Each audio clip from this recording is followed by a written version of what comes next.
Eu quero comentar com vocês uma coisa curiosa que ocorreu ontem. E é engraçada, um pouco trágica, mas a gente já vai entrar nesse assunto. Antes de entrarmos nele, eu quero comentar uma coisa aqui. Eu já falei anteriormente sobre isso aqui, recentemente inclusive, como o YouTube tem boicotado conteúdos de política aqui.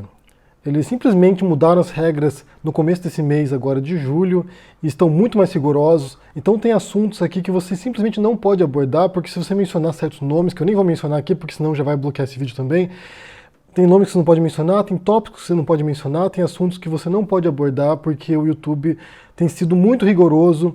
E praticamente todos os vídeos do canal aqui, e de outros canais que eu conheço também, de outros criadores, têm entrado no filtro do YouTube. O que acontece? Você menciona certos tópicos aqui, o teu vídeo fica no ar aqui 5, 10 minutos com os anunciantes, recebendo propaganda, e depois o vídeo é desmonetizado. Então ele passa por um filtro, ele fica bloqueado a monetização durante um período até que o YouTube possa analisar.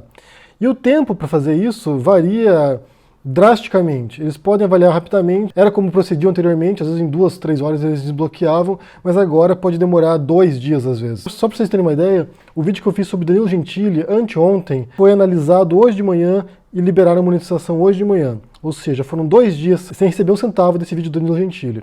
Quase 80 mil visualizações. Então o negócio está complicado mesmo, essa semana foi muito difícil. Eu conheço criadores aqui que começaram a ter algum tipo de rendimento no YouTube, largaram uma parte do trabalho deles para poder se dedicar ao YouTube, agora estão vendo o dinheiro simplesmente desaparecer. O que é inaceitável se você for pensar o papel que o YouTube desempenhou nas eleições, tanto no Brasil, quanto nos Estados Unidos, quanto no Brexit. O YouTube é uma plataforma que foi usada pela extrema-direita para veicular mensagens de ódio, para veicular desinformação, para veicular fake news, para veicular mentiras.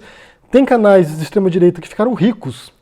Sério, gente, não é exagero não. Ficaram ricos através de mentiras e de fake news. E agora, quando a gente surge aqui para tentar confrontar essa narrativa distorcida deles e mostrar os fatos, a realidade, o conhecimento consolidado, os grandes pesquisadores nas suas áreas, o YouTube faz esse boicote. Então ele cria um cenário de extrema-direita no mundo, contribui para isso, de grande modo contribui para isso, e agora quando você tenta consertar esse estrago, quando você vem aqui tentar conter esses danos, o YouTube boicota canais de política. Então, assim, se você se interessa pelo assunto, se você acha importante o que a gente está fazendo aqui, o que eu venho diariamente fazer aqui, né? Só para ter uma ideia, gente, eu lanço 2 vídeos por dia. Entre gravar, editar e pesquisar para esses vídeos, leva em torno 8 horas por dia de pesquisa, entre 8 e 10 horas por dia. Então é algo sério, não é brincadeira, não estou aqui brincando, não estou aqui fingindo que estou ensinando alguma coisa para vocês, embora a gente já vai entrar nesse assunto a seguir aqui adiante. Eu teve alguns youtubers dizendo assim, eu não me importo com isso, eu vou continuar falando sobre os assuntos que eu falo sem me preocupar, mas isso é fácil para quem tem um canal que posta 4 vezes ao mês.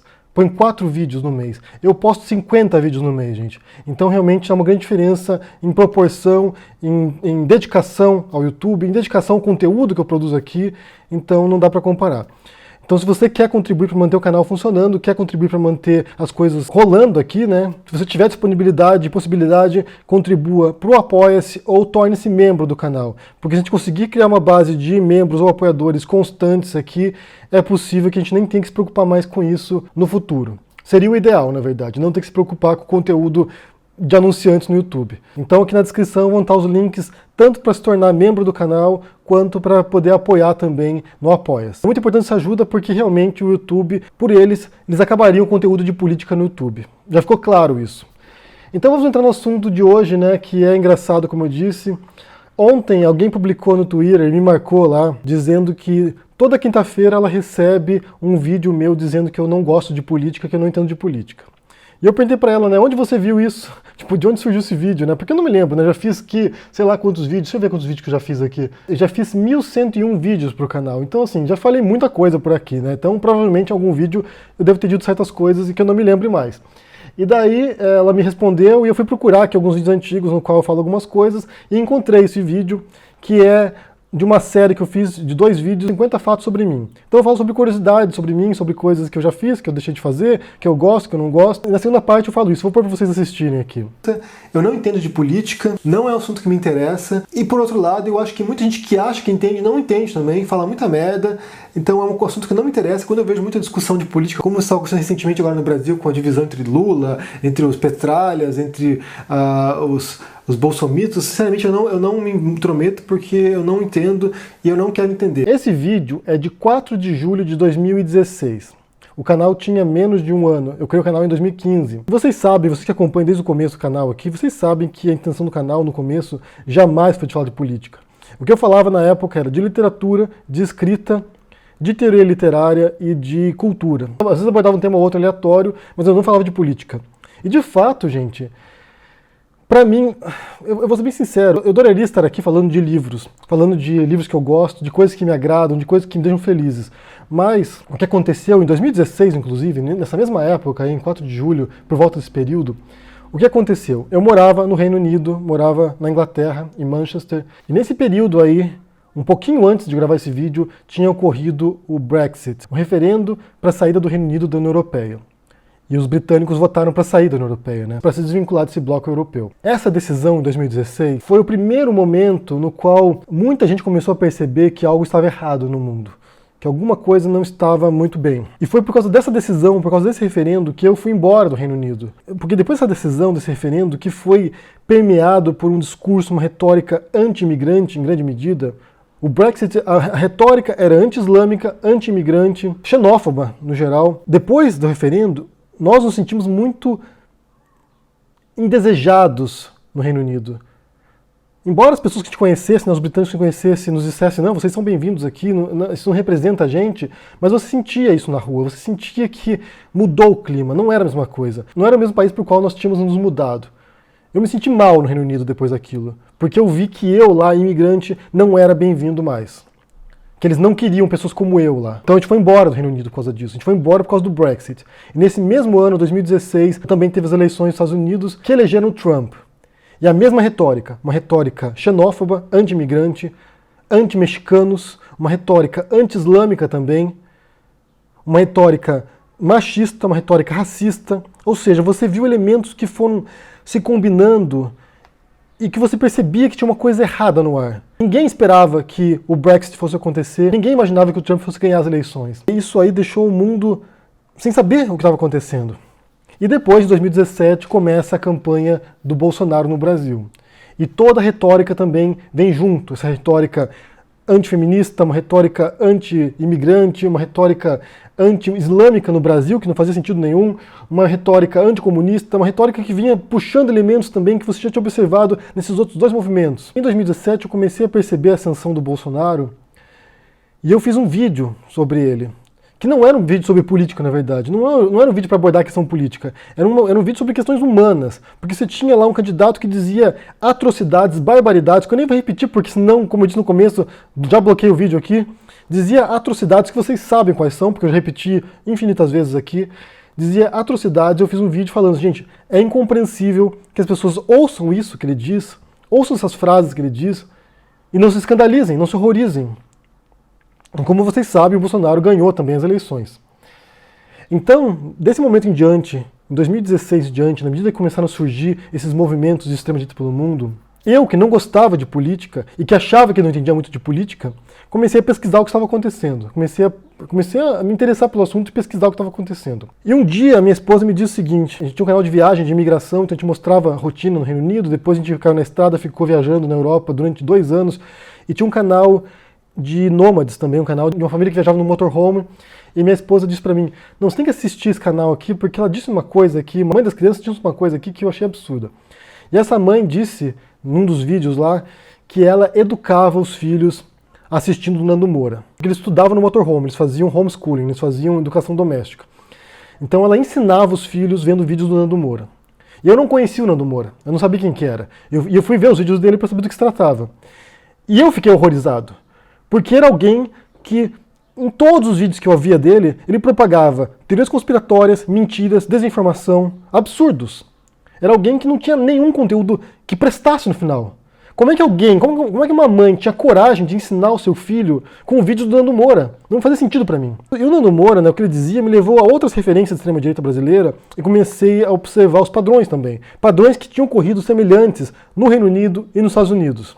Padrões de discurso, padrões de retórica, padrões de conteúdos, ideias, semelhantes. Foi quando eu cheguei no Olavo de Carvalho, que eu já conhecia anteriormente, mas nunca tinha prestado atenção. Foi quando eu cheguei ao MBL. Foi quando aos poucos começaram a abrir outros influenciadores que estavam pautando o debate político no Brasil. E foi desse modo, dessa maneira, ao começar a olhar no YouTube o que estava ocorrendo, quem eram as pessoas que estavam ditando o debate, quem era o Bolsonaro, quem estava vinculado ao Bolsonaro, quais eram as pessoas que estavam apoiando essa pessoa, que meus olhos se abriram e eu comecei a perceber as relações entre esses movimentos pelo mundo. Não apenas Brasil, não apenas Estados Unidos, não apenas Reino Unido, mas outros países também. Você via isso na Áustria, você via isso na Alemanha, na Holanda, você via isso na França. Vários países seguindo a mesma tendência rumo ao extremismo de direita, rumo a esse neoconservadorismo, rumo a essa hipocrisia de valores cristãos que eles não seguem. E ao perceber isso, foi quando eu comecei a investigar essa crise na democracia. Então, nesses últimos 3 anos, o que eu fiz, basicamente, foi tentar investigar esse momento agora e compreender o que está acontecendo. E para isso, o que eu fiz, primeiro foi ler uma série de livros, vários livros, que eu já mostrei para vocês aqui, vários deles aqui, ler vários livros sobre o assunto e fazer vários cursos sobre isso. Só para você ter uma ideia, gente, se você for fazer um mestrado, você leva mais ou menos 1 ano. Um doutorado são mais uns 2 anos. Ou seja, em 3 anos, se você for aplicado, você pode fazer um mestrado e um doutorado. Se eu houvesse optado por fazer uma carreira acadêmica, que eu não fiz porque, quem sabe um dia eu posso voltar a explicar aqui para vocês, a gente pode conversar sobre isso. Se eu houvesse optado pela carreira acadêmica, nesses 3 anos, desde 2016 até agora, eu poderia ter feito um mestrado e um doutorado em política. Mas eu optei por outra via, porque eu tinha outro interesse em mente. Eu comecei a investigar a crise da democracia, fiz vários cursos online, eu fiz curso de ciência política na Universidade de Louvain, na Bélgica. Fiz curso de ciência política na Università degli Studi di Napoli Federico II. Eu vou mencionar alguns dos cursos que eu fiz aqui também, além desses, né? Fiz vários cursos de política na Universidade de Queensland, Nova Zelândia. Fiz de religião, conflito e paz de Harvard. Sobre justiça em Harvard, sobre a criação de mensagens políticas da Delft University, sobre Mao Tse-tung na Universidade da China, Tsinghua, introdução à sociologia da Arizona State University, de contra-terrorismo da Georgetown University, a política do ceticismo para compreender o conservadorismo na Erasmus University Rotterdam, na Holanda, sobre o Oriente Médio e Israel na Tel Aviv University, além de fazer sobre economia política na Duke University nos Estados Unidos, e também sobre filosofia política na Yale. Então o que eu fui buscar foram buscar as melhores referências, os melhores professores, as melhores universidades para poder pesquisar. E a gente tem uma grande vantagem atualmente em relação a outras épocas, porque esse conteúdo aqui está disponível online. Você pode pegar seu tempo, dedicar seu tempo e estudar por conta própria esses assuntos aqui e se aperfeiçoar. Então você pode fazer isso. E eu já expliquei como fazer, eu já fiz vários vídeos explicando como pesquisar sobre política, sobre como investigar certos assuntos, como buscar referências, como aprender. E o primeiro passo para você aprender qualquer coisa na vida, qualquer assunto, é você reconhecer que você não sabe. É você reconhecer a sua ignorância. Porque se você acha que você sabe alguma coisa, você não vai estar aberto para aprender novas coisas. Então o primeiro passo é ser humilde. É você reconhecer que você não sabe e a partir disso você começar a buscar as referências. Nesse momento agora eu estou entrando numa nova etapa de investigação agora, que é para compreender por que as pessoas compram essa retórica do Trump, do Bolsonaro, do Brexit também, do fascismo. Hoje chegou esse livro aqui que parece ser muito interessante, eu comecei a dar uma folheada, que é The Language of the Third Reich, que é do linguista Viktor Klemperer, que se trata da linguagem do Terceiro Reich, sobre como a simplificação da linguagem para transmitir a mensagem de maneira muito mais eficaz para as pessoas, como explorar o medo das pessoas. Ou seja, ao longo desses 3 anos eu peguei um assunto que não me interessava e que eu não entendia. Na verdade, depois eu fui descobrir que eu entendia bem mais do que eu imaginava, porque quando eu fui ver o Nando Moura, por exemplo, que era a referência intelectual da extrema-direita, eu vi que ele não entendia porra nenhuma também. Então, assim, quando eu vi pessoas que achavam que entendia e não entendiam nada também, o que eu descobri foi que estava rolando aqui era um efeito Dunning-Kruger. O efeito Dunning-Kruger são pessoas que acham que sabem alguma coisa e não sabem. Então, ao longo desses 3 anos, o que eu fiz foi investigar, foi descobrir, foi pesquisar, foi buscar um assunto específico que me interessava, que é essa crise da democracia, que é esse colapso do pacto democrático pelo mundo, e não apenas do Brasil, e investigar esse assunto com profundidade. Então foi assim que eu passei de alguém que não me interessava pelo assunto, que não queria falar sobre isso, para um canal que aborda esse tipo de questões. Foi gradual, não foi abrupto, não foi do dia para a noite. Quem acompanhou o canal aqui viu o percurso. E mais do que isso também, viu o percurso da minha investigação. Se você pegar vídeos, os primeiros vídeos sobre esse assunto aqui, e pegar os vídeos agora, vai ver um percurso de investigação. Que está ocorrendo não apenas comigo, não. Está ocorrendo com outras pessoas também. Outros especialistas estão olhando agora esse assunto, olhando esse momento no mundo, e estão se indagando o que está acontecendo. Porque a gente está vivendo em tempo real essa questão, gente. Esse colapso das democracias está ocorrendo agora, em tempo real. São vários especialistas no mundo agora olhando para isso e se indagando qual será o rumo para onde vai o mundo. O que vai acontecer? As democracias vão ruir? Vão acabar as democracias? Vamos entrar no regime totalitário? No mundo de ditaduras, de autoritarismo? O que vai acontecer? A gente não sabe. A gente não sabe, ninguém sabe. Alguns olham com otimismo, talvez venha uma coisa melhor depois, alguns olham com tremendo pessimismo, pode ser muito pior, mas ninguém sabe o que vai acontecer. Então estamos todos nós aqui olhando isso e nos indagando. Para onde nós vamos? E uma pergunta que eu sempre me fazia, e eu constantemente converso com a Denise, com a minha esposa, sobre isso, eu fico imaginando assim, se nós estivéssemos nos anos 30, 1930, na Alemanha, ou se nós estivéssemos no Brasil em 64, como nós reagiríamos diante da situação?